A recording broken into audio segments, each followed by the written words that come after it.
Winnie the Witch, written by Valerie Thomas and illustrated by Corky Paul.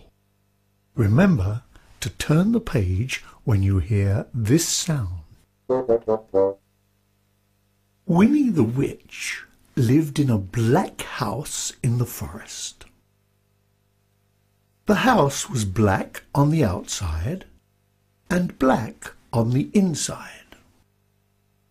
The carpets were black, the chairs were black, the bed was black, and it had black sheets and black blankets. Even the bath was black. Winnie lived in her black house with her cat Wilbur. He was black too, and that is how the trouble began. When Wilbur sat on a chair with his eyes open, Winnie could see him. She could see his eyes anyway.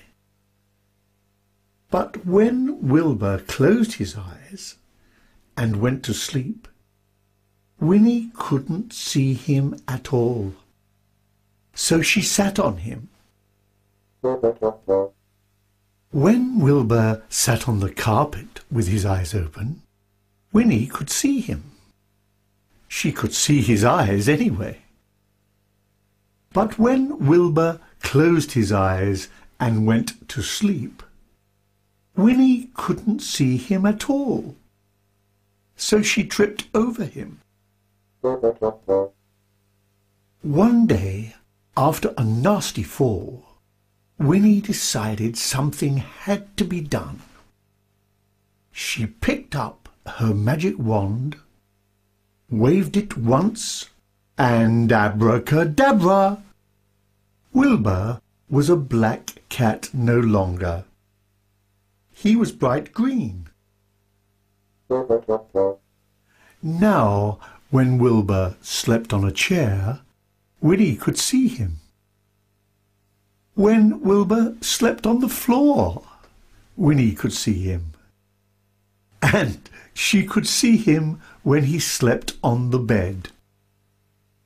But Wilbur was not allowed to sleep on the bed.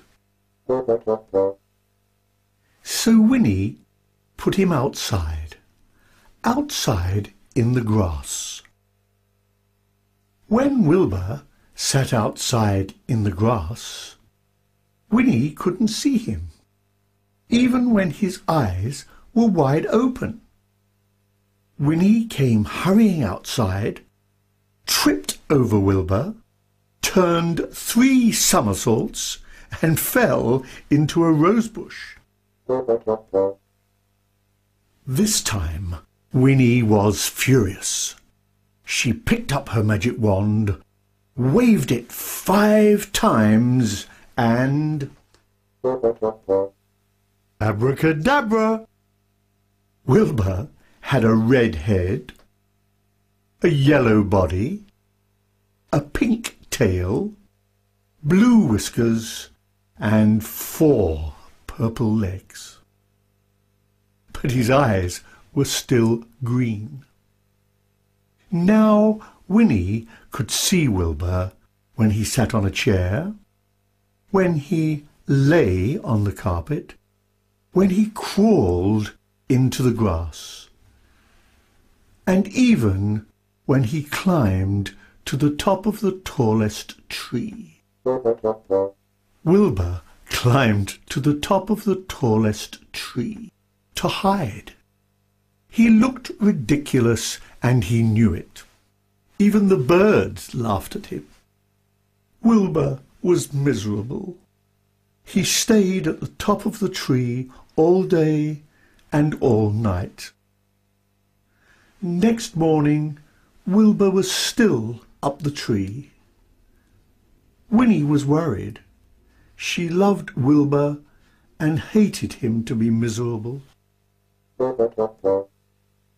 Then Winnie had an idea.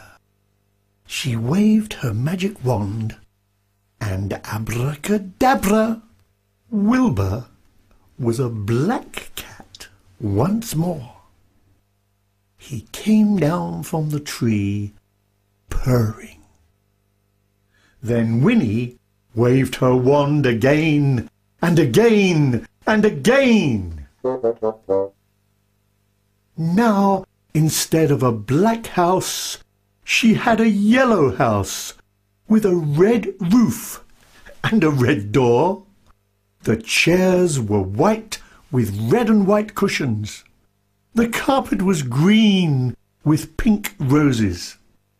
The bed was blue with pink and white sheets and pink blankets.